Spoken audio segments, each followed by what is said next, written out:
जहां एक और इजराइल हमास के बीच जंग खत्म नहीं हो रही है, वहीं कट्टर यहूदी नेता इसे और भड़काने में लगे हैं। दरअसल इजरायली मीडिया ने नेतन्याहू सरकार पर एक चौंकाने वाला खुलासा कर बड़ा दावा किया है।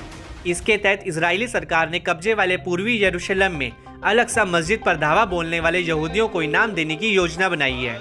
ऐसा पहली बार है जब इजरायली सरकार की ओर से ऐसे कदम उठाए जाने की चर्चा है। दावा है कि इजरायली सरकार इलाके में अवैध रूप से बसे यहूदियों को इनाम के तौर पर पैसे बांटेगी।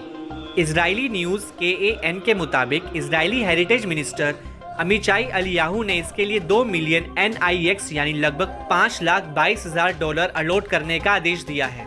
हेरिटेज मंत्रालय अल-अक्सा मस्जिद में बसने वालों के फंडेड टूर के लिए इतामेर बेन गावीर के राष्ट्रीय सुरक्षा मंत्रालय के संपर्क में है। खास बात है कि ये खुलासा ऐसे वक्त पर हुआ है जब पुलिस सुरक्षा के बीच अवैध रूप से बसने वाले यहूदियों की ओर से अल-अक्सा मस्जिद परिसर में लगातार घुसपैठ की कोशिशें हो रही है। इसमें इजराइल के राष्ट्रीय रक्षा मंत्री बेन गवीर खुद भी कई बार घुसपैठ में शामिल रहे हैं। सोमवार यानी 26 अगस्त को सुरक्षा मंत्री ने ऐसा दावा किया कि बड़ा हंगामा खड़ा हो गया। दरअसल बेन गवीर ने कहा कि यहूदियों को अल-अक्सा में प्रार्थना करने का अधिकार है। यहूदियों और मुसलमानों के लिए समान कानून है, वे ऐसा कर सकते हैं। वे यहाँ पर एक प्रार्थना स्थल को बनाएंगे। विवाद बढ़ता देख इजराइल के प्रधानमंत्री कार्यालय ने एक बयान जारी कर स्थिति को साफ किया, जिसमें कहा गया कि टेम्पल माउंट पर यथास्थिति में कोई बदलाव नहीं हुआ है। बता दें कि बीते दिनों भी इस पर विवाद छिड़ा था। अगस्त महीने में बेन गवीर ने हजारों यहूदी निवासियों के साथ मस्जिद के परिसर पर धावा बोल दिया था। इस दौरान बेन गवीर ने कथित तौर पर अल-अक्सा मस्जिद को टेम्पल माउंट कहकर संबोधित किया था। साथ ही कहा था कि उस पर इजरायली संप्रभुता और अधिकार लागू करने में महत्वपूर्ण प्रगति हुई है। हमारी नीति यहाँ यहूदी प्रार्थना की अनुमति देना है।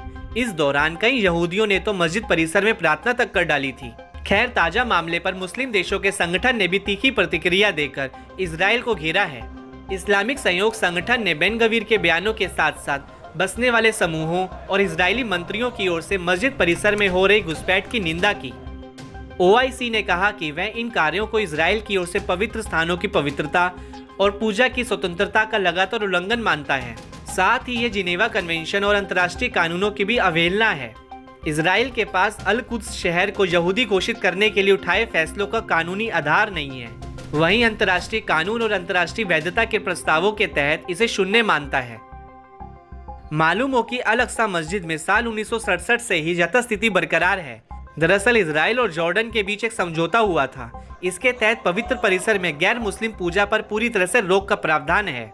अल-अक्सा मस्जिद को इस्लाम का तीसरा सबसे पवित्र स्थल और फिलिस्तीनी राष्ट्रीय पहचान का प्रतीक माना जाता है, क्योंकि मस्जिद परिसर में डोम ऑफ द रॉक भी शामिल है। हालांकि साल 2003 में इजराइल ने इस्लामिक वक्फ की मंजूरी लिए बिना इलाके में बसने वाले लोगों को अल-अक्सा मस्जिद में प्रवेश करने की अनुमति दी थी, जिसने लगातार इन घुसपैठों को खत्म करने का आह्वान किया है।